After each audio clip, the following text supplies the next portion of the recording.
प्रधानमंत्री असम के दीफू में शांति, एकता और विकास रैली में हुए शामिल। शिक्षा क्षेत्र की विभिन्न परियोजनाओं की रखी आधारशिला। इंदिरा कला संगीत विश्वविद्यालय खैरागढ़ में 16वां दीक्षांत समारोह आयोजित। राज्यपाल ने विद्यार्थियों को उपाधियां प्रदान की।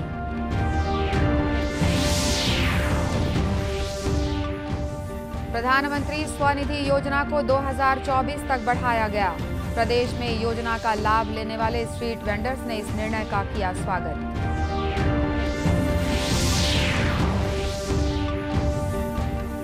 और रायपुर में दावते रोजा इफ्तार में शामिल हुए राज्यपाल और मुख्यमंत्री।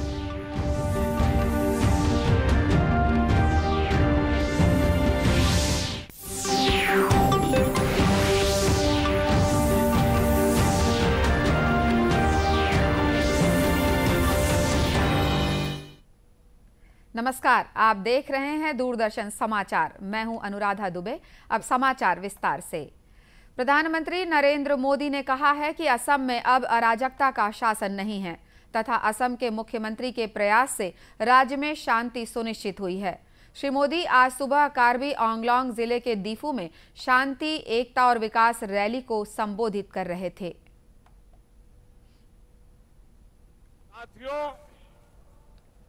भाजपा की डबल इंजन की सरकार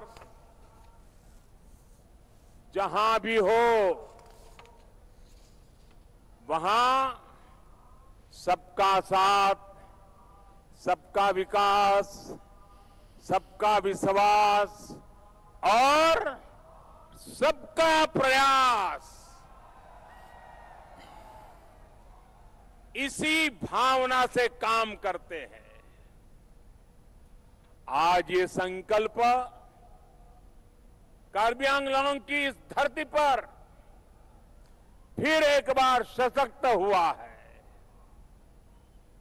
असम की स्थायी शांति और तेज विकास के उसके लिए जो समझौता हुआ था, उसको आज जमीन पर उतारने का काम तेज गति से चल रहा है। कार्यक्रम के दौरान श्री मोदी ने शिक्षा क्षेत्र की विभिन्न परियोजनाओं की आधारशिला रखी। इनमें दीफू में पशु चिकित्सा महाविद्यालय, पश्चिमी कार्बी आंगलोंग जिले में डिग्री कॉलेज और कोलंगा में कृषि महाविद्यालय शामिल हैं। इन परियोजनाओं से क्षेत्र में कौशल और रोजगार के अवसर बढ़ेंगे। इंदिरा कला संगीत विश्वविद्यालय खैरागढ़ में 16वां दीक्षांत समारोह आयोजित किया गया। राज्यपाल अनुसुईया उइके ने विद्यार्थियों को उपाधियां प्रदान की।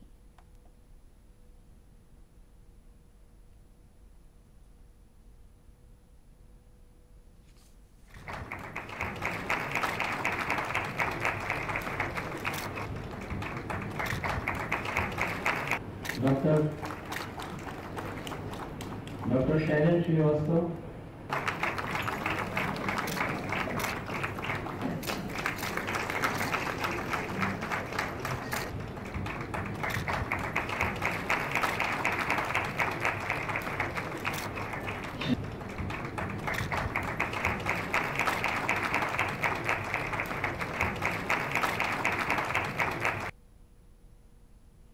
इससे पहले राज्यपाल ने राजकुमारी इंदिरा के छायाचित्र पर पुष्प अर्पित कर और दीप प्रज्वलित कर दीक्षांत समारोह का शुभारंभ किया।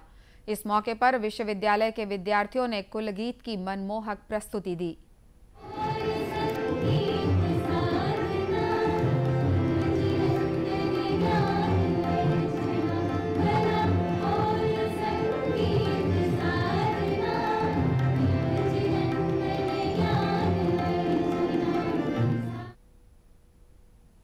राज्यपाल ने समारोह को संबोधित करते हुए कहा कि कला हमारी संस्कृति का अभिन्न अंग है। इसे मानवीय विकास से अलग करके नहीं देखा जा सकता। उन्होंने कहा कि प्रदेश में खैरागढ़ विश्वविद्यालय कला के विभिन्न आयामों को पल्लवित करने में अहम भूमिका निभा रहा है। जानी मानी पार्श्व गायिका कविता कृष्णमूर्ति को भी समारोह में डी लिट की उपाधि दी गई। उन्होंने कहा कि कला के क्षेत्र में ऐसे विश्वविद्यालयों की स्थापना देश भर में की जानी चाहिए। अच्छा कैंपस देखकर बहुत खुश हुई हूँ और मुझे अब ऐसा लग रहा है कि मैं रहती हूँ कर्नाटका में। अब मुझे ऐसा लग रहा है कि हम भी ऐसे कर्नाटका में एक बहुत अच्छा एक विश्वविद्यालय बनाए जहाँ लोगों को MA PhD के डिग्रीज मिले जो कामयाब हो और गुणीजनों का मतलब सब मिलकर काम करें। यही मैं चाहती हूँ कि इंडिया में इस तरह की यूनिवर्सिटी और भी हो ताकि हमारा कल्चर स्प्रेड हो और ये एक गुरु शिष्य परंपरा का जो ट्रांसफ़र यूनिवर्सिटी के लेवल में है ऐसा ही होना चाहिए। कविता कृष्णमूर्ति ने कहा कि ये विश्वविद्यालय कला के प्रचार प्रसार में महत्वपूर्ण भूमिका निभा रहा है। भाजपा के राष्ट्रीय उपाध्यक्ष और पूर्व मुख्यमंत्री डॉक्टर रमन सिंह ने कहा है कि पेट्रोल डीजल की कीमतों में राज्य सरकार भी वैट कम करे। डॉक्टर रमन सिंह ने कहा कि यदि केंद्र सरकार कीमतें कम करती हैं तो राज्य सरकार भी इसमें भागीदारी निभाते हुए अपने हिस्से के कर में कटौती करनी चाहिए। केंद्र सरकार ने 5% किया कम और उस समय ही आग्रह किया था, माननीय मोदी जी ने 10 रुपया डीजल पे 5 रुपया पेट्रोल पे कम किया। उसी समय आग्रह था कि यदि केंद्र सरकार 10 रुपया कम कर रही, 5 रुपया कम कर रही तो राज्य की भी भागीदारी रहे, क्योंकि फेडरल स्ट्रक्चर में दोनों की जवाबदारी होती है। उस समय तो कुछ किया नहीं, अभी पूरे के पूरा राजनीति करने की दृष्टि से जो बात करते हैं उससे जनता को लाभ नहीं मिलेगा। डॉक्टर सिंह ने कहा कि पेट्रोल डीजल की कीमतों के नाम पर राजनीति न कर उचित कदम उठाए जाने की जरूरत है। प्रधानमंत्री स्वनिधि योजना आज रेहड़ी और ठेला लगाकर जीविकोपार्जन करने वाले छोटे दुकानदारों के लिए वरदान साबित हो रहा है। कोरोना काल में केंद्र सरकार द्वारा शुरू किए गए इस योजना का लाभ कोरबा जिले के छोटे दुकानदार भी ले रहे हैं। सीतामढ़ी में ठेला लगाकर नाश्ते की दुकान चलाने वाले बिसाहूराम दिवांगन और ओम प्रकाश यादव ने बताया कि कोरोना महामारी के दौरान लॉकडाउन से उनका काम धंधा बंद हो गया था। आर्थिक हालात कमजोर होने के कारण दोबारा काम शुरू करना काफी कठिन था, लेकिन केंद्र सरकार की प्रधानमंत्री स्वनिधि योजना के तहत बिना किसी गारंटी के 10,000 रुपए का लोन मिलने पर उन्होंने बगैर कर्ज लिए ही आसानी से दोबारा दुकान शुरू कर ली और अब उनका कारोबार काफी बढ़िया चल रहा है। इसी तरह पान ठेला लगाने वाले राम कुमार जांगड़े ने भी केंद्र सरकार की इस योजना का लाभ लेकर दोबारा काम करना शुरू किया है।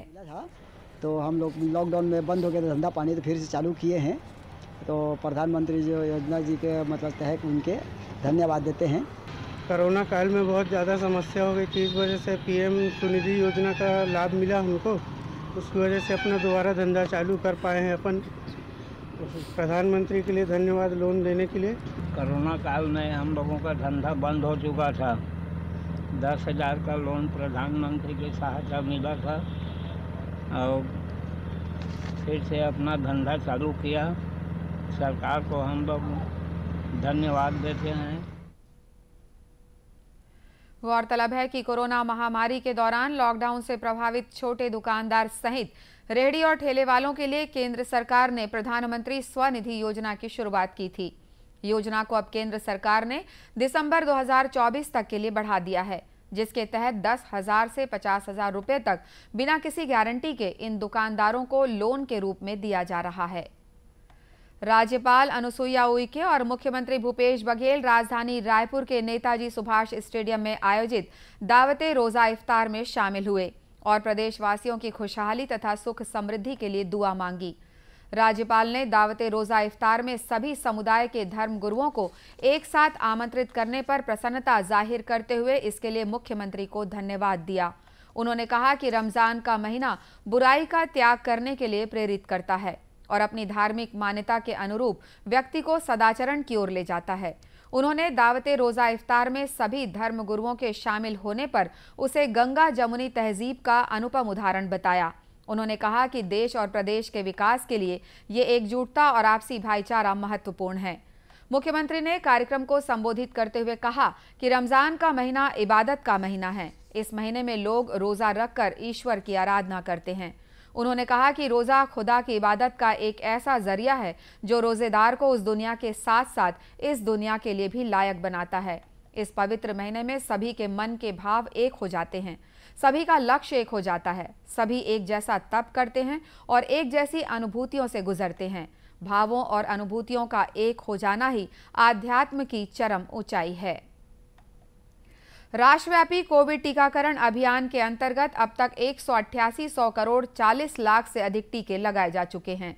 स्वास्थ्य मंत्रालय ने बताया कि पिछले 24 घंटों में 19,53,000 से अधिक टीके लगाए गए। इसी अवधि में 3,303 लोगों में संक्रमण की पुष्टि हुई। देश में इस समय 16,980 संक्रमितों का उपचार चल रहा है। स्वस्थ होने की दर 98.74% है। वहीं प्रदेश में बीते 24 घंटों के दौरान 4,662 सैंपल्स की जांच की गई, जिसमें से 5 व्यक्ति कोरोना संक्रमित पाए गए। 25 जिलों में कोरोना संक्रमण का कोई नया मामला सामने नहीं आया है। वहीं 14 जिलों में कोरोना के एक भी सक्रिय मरीज नहीं हैं। इसी के साथ प्रदेश में कोरोना पॉजिटिविटी दर 0.11% पहुंच गई है। राष्ट्रीय कैडेट कोर एनसीसी के director general lieutenant general Gulbir Pal Singh प्रदेश के 2 दिवसीय दौरे पर आए हुए हैं। उन्होंने राष्ट्रीय कैडेट कोर के वरिष्ठ अधिकारियों की बैठक ली और जगदलपुर, रायपुर तथा दुर्ग जिले में एनसीसी की गतिविधियों की जानकारी ली। लेफ्टिनेंट जनरल ने पत्रकारों को बताया कि प्रदेश के 300 स्कूल कॉलेजों में एनसीसी के प्रशिक्षण की व्यवस्था है। इसे लेकर लोगों में काफी उत्साह भी देखा जा रहा है। है लोगों का एनसीसी ज्वाइन करने के लिए। एनसीसी वेटिंग लिस्ट के अंदर है। एफएसएफएस के अंदर भी लोगों ने स्कूल कॉलेजेस के अंदर एनसीसी को दिया गया है। तो ये देखते हुए और जिस प्रकार से एनसीसी अपनी ट्रेनिंग और गतिविधि हर इलाके के अंदर देख रही है, जैसे मैं आज बस्तर भी गया हूँ और बस्तर के अंदर भी मैंने देखा जगदलपुर और आगे सब जगह एनसीसी के हमारे ट्रेनर्स, एएनओज और हमारे पीआई स्टाफ जाके ट्रेनिंग देते हैं और कैडेट्स में बहुत उत्साह है एनसीसी के ट्रेनिंग हासिल करने के लिए। लेफ्टिनेंट जनरल गुलबीर सिंह ने छत्तीसगढ़ प्रथम वाहिनी एनसीसी घुड़सवार बटालियन अंजोरा का भी निरीक्षण किया, जहां कैडेटों ने घुड़सवारी में कलाबाजियों का प्रदर्शन किया। उन्होंने घुड़सवार रेजिमेंट के सीनियर कैडेटों को उनके उल्लेखनीय कार्यों के लिए सम्मानित भी किया। दूरदर्शन केंद्र रायपुर से प्रसारित होने वाले प्रादेशिक समाचार को आप YouTube पर भी देख सकते हैं। हमारे YouTube channel Chhattisgarh DD news link पर प्रादेशिक समाचार उपलब्ध रहेगा। YouTube चैनल का लिंक और QR कोड आप स्क्रीन पर देख सकते हैं। अपने एंड्रॉयड फोन से QR कोड स्कैन कर आप छत्तीसगढ़ डीडी न्यूज लिंक पर जा सकते हैं। इसके अलावा छत्तीसगढ़ डीडी न्यूज फेसबुक और ट्विटर पर भी उपलब्ध है। अंत में मुख्य समाचार एक बार फिर।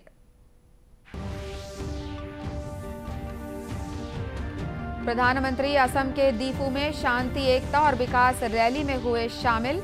शिक्षा क्षेत्र की विभिन्न परियोजनाओं की रखी आधारशिला। इंदिरा कला संगीत विश्वविद्यालय खैरागढ़ में 16वां दीक्षांत समारोह आयोजित। राज्यपाल ने विद्यार्थियों को उपाधियां प्रदान की।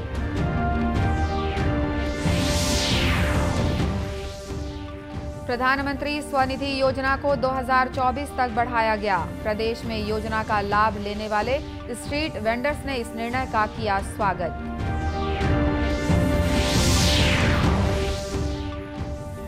और रायपुर में दावते रोजा इफ्तार में शामिल हुए राज्यपाल और मुख्यमंत्री। इसी के साथ ये समाचार बुलेटिन समाप्त हुआ। नमस्कार।